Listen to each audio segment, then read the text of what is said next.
They've got to do what they can to hold on if they wish to take this game against Vici Gaming. Of course, in this best-of-1 elimination match. And I mean, Vici Gaming, just with the fact that this Luna and SF are getting so stacked, it's looking a bit hard now for the side of Na'Vi to go up against this, because it's really anti-mate. It's Havor's doing all the damage. As you said, Dendi didn't really go for that late build. Wow, I cannot believe Na'Vi have 3 smokes available. That is very unusual in high-level Dota 50 minutes in. They have stocked them up in their shop. Vici Gaming, oh, it might just be this play bug. It looks like Vici has 3 as well. I think they've bought quite a lot of them. Or maybe both teams. Nah, there's no way. They've used quite a bit of stuff. It might just be. I would be surprised. Who knows? I'm getting skeptical because both teams have 3. That would be ridiculous. There we go. Okay, it works for me now. I don't know how that happened. Vici have none in stock, and Na'Vi have 3. Still got 3 of them. I mean, Vici No, they also have 6. Wait, what is going on here? Alright, this is glitchy. Alright, don't trust me on anything. They also have the same cooldown in their shops and whatnot. Teams have smokes. Great. Vici at least have 1 on the shaker. It's Talking just about been used. smokes in Vici Gaming. Yeah. They're going to use one right now. This is really weird. I Up the back of it, this. F1 with the haste screen here. Heading straight towards the mid lane. Okay. Everyone's going down the mid here. Vici, this could be it. This could be the G. If they can find themselves winning this team fight, it's going to be very hard for Na'Vi to stay in this one. Coming in, smoked up. They've got to be careful up on Dendi. He's got to be careful. F5 comes out. F5 moving forward. Oh. With a blink back from Dendi just in time. And now they know that Vici Gaming are there. Aggressive weave. Vici are definitely going to respect this. This is the. They do not want to engage into the base under these terms, but they could also just wait. Wait for the next first shot. They know Na'Vi do not have the Aegis right now. Oh. The chance that Na'Vi will be able to breach high ground now without an Aegis is very low. Vici Gaming is back up to the top lane. Was being pressured in by Havor's Snaker. On the other hand, though, should they be successful in killing Kvos, the game's over.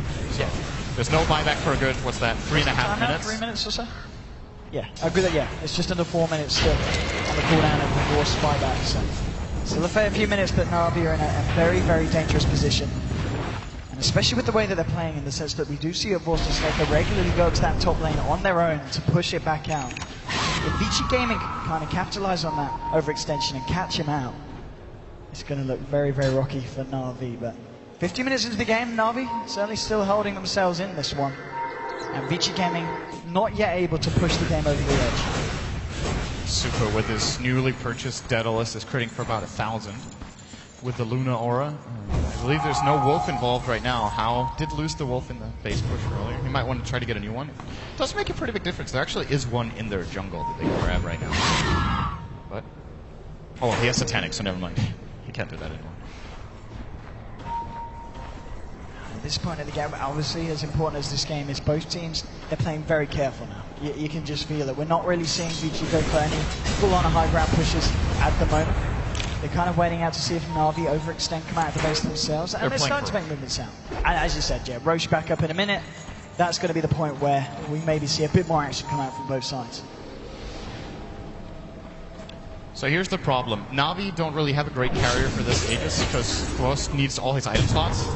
Vici do have one. It's really great in the Shadow Fiend right now. It's also good on the Luna. Both of them have a TP scroll. They could both get just Boots of Travel and grab it.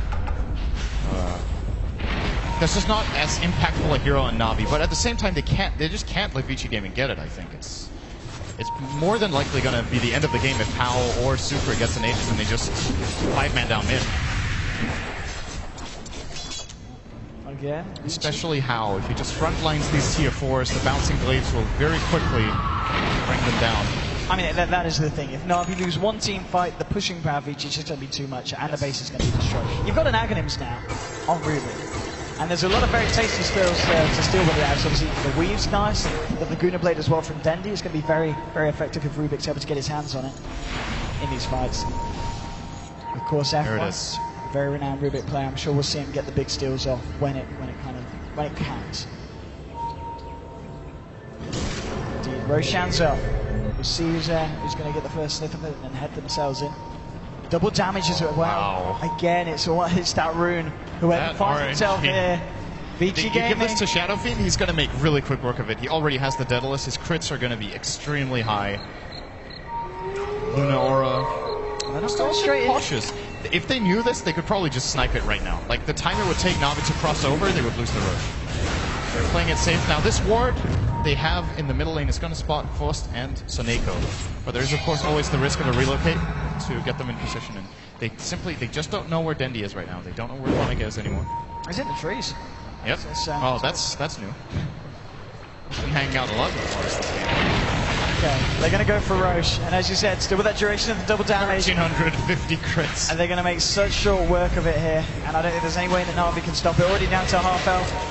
We're starting to see, well, Daz will make a movement towards it, but Horst still in the mid lane with Soneko. No chance to cancel this one. Vici are going to find Roche. They get the Aegis, they get themselves the cheese here.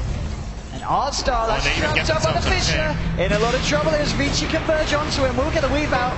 Shallowgrave isn't going to save him, though, and they're going to get the gem here as well. So big pick off there for Vici Gaming. Roshan, and they steal Cheese, weave. and gem. They got the absolute most possible out of that situation. That could not have gone any better for them for what they were given. This weave is such a big deal. Like this spell when it comes to high ground pushing. Remember, he has Aghanim, Scepter, and Rubik. So this weave actually is going to provide them with, at its peak, 36 armor for the entire team for that last second. They're going to precast it. It's such a hard defense for Na'Vi. Vici Gaming coming down the mid lane. Hex onto Funning. The fortification coming out. Shallowgrave just in time. Dendi is there. And Force is backed up as well. He's ready for the defense with Soneko tethering him up. Buyback for Funny jumping in straight to FY. The Shallowgrave stolen. FY's still alive. And now he's going to contribute. Gets his out. Steals the blink. FY's going to live. The snowball will go out to him. It does finally go down now. Dendi with a good blade onto Super. Bring him low. Artstar. He's almost certainly going to die. How finds the kill? They found two. Looking for Dendi. They've lost too many. Artstar's something in the base. The base is going down here. Na'Vi going to do something. And Force coming out looking for Hammer. Oh, Echo's happening for Force. Hexed up. Force. He's going to go down. He's got the buyback here. He's looking for the defense. Oh, Megavoid. How down. Super. Falls as well. It's only outside size down to line. Will blink away, but Force. He's chasing this one with Funny as well. We're on punching. They need a bash. They need a bash. They'll get it. Artstar is down. Double kill from Force. The base is defended. And they're just spamming out buybacks, trying to end the game right now. They fought out 4 heroes, knowing that Dendi has no buyback. There's no buyback on Soneko. There's no buyback on anyone anymore. It's only the Force and Funning left alive here on the side of Na'Vi. 20 seconds and Artstar's going to be back. I don't know. Is Force considering this? He could buy Boots of Travel and look for this bottom. But he just bought something. He just bought a Moon Shard. He can't afford it. He can't afford it. Will the Moon Shards do it for him? Eats it up. This is effectively a 5-on-3 for the Pro. Looking for Super, straight in onto the SF. The Missile Blade drop. Can they kill him? Super getting low. It's down. They fought Super. Now Sonic Wimbledon Force gets hexed up though. They might lose him, but Force going to keep him alive. Also, no, he Shallowgraves himself. It's over. Vici Gaming take the game. Oh my goodness. Na'Vi are out. Vici Gaming move forward. What an end to the game. They gave it their all, Na'Vi, but at the end of the day, too many mistakes. Vici Gaming, the superior fight. And as farmed as Horst was, it wasn't enough to stand up against both the SF and the Luna of VG. What an absolutely crazy ending to that game. I cannot believe how well Na'Vi actually ended up holding that, but they just run out of heroes in the end. Oh man, there's so much to talk about that game, so we're going to head over to the analysts to see exactly what they want to talk about. But what a performance from VG. What a performance. Well, the congratulations are to VG. Na'Vi do leave the arena at the very first attempt. What a sad way to see the former champions go out of the tournament, but my word, hearts were in our hands at the end of that game. It was almost the impossible Na'Vi story yet again right at the end of the match, Malini. Wow. Yeah, what do you say? What do you say? Yeah, it's crazy. I mean, the most important thing I think about that game is we got to see both teams play like the champions they are. Yeah. I mean, that was a heck of a show. It was, you know, as much as we've seen in the group stages in this tournament already, that was the game of the tournament for me, just in terms of the emotional investment that I had in that game. And, you know, I know there are a whole lot of people out there. Na'Vi is the brand in Dota 2. They're the winningest team in terms of event wins all time. And, you know, they're part of the reason for me that I started playing Dota. And I think there are a lot of people out there in the world that can say that. So, you know, I have a heavy heart right now, but I think it's only appropriate that we say for Dendy what we say for the king of Dota 2, what they used to say for the king of rock and roll. Ladies and gentlemen, Dendy has left the building.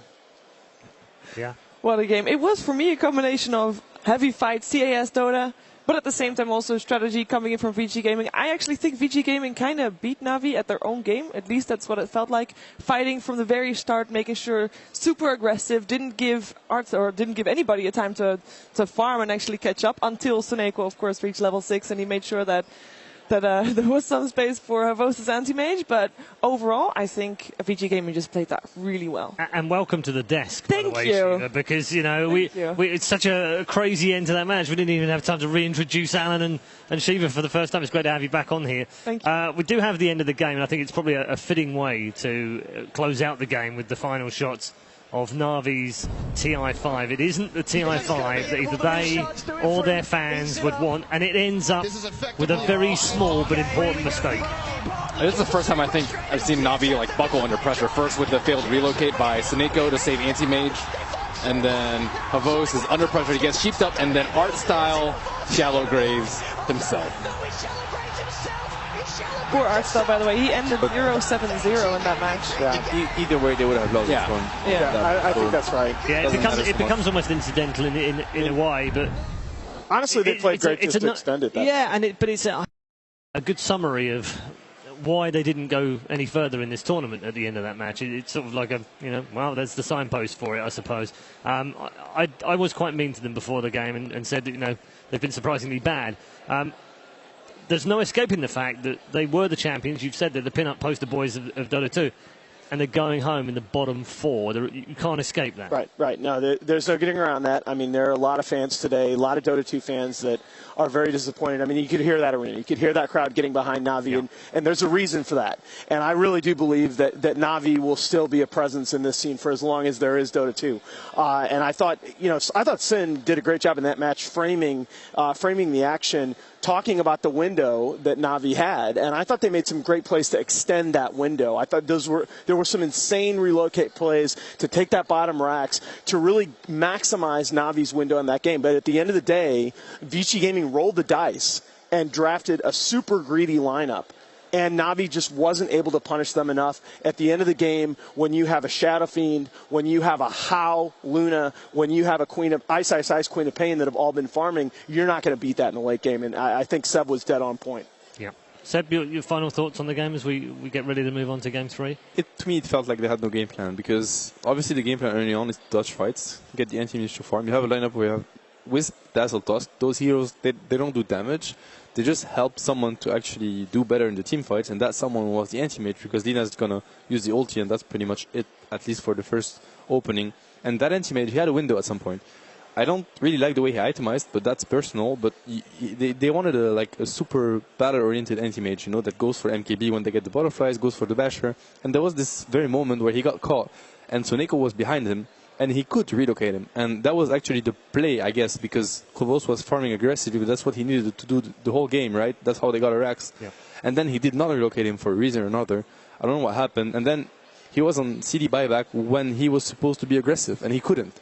And that's, to me, that was the turning point of the game, because later on in the game, it was harder for him to get anything done, honestly. Yeah. But that was the one they could have won it. We've spoken a lot about Navi, but Ben, credit to VG as well. They played better than they've played so far at TI5. Is this maybe a sign of things to come? Yeah, I think they were actually very prepared for the way Navi played. Like Dendy was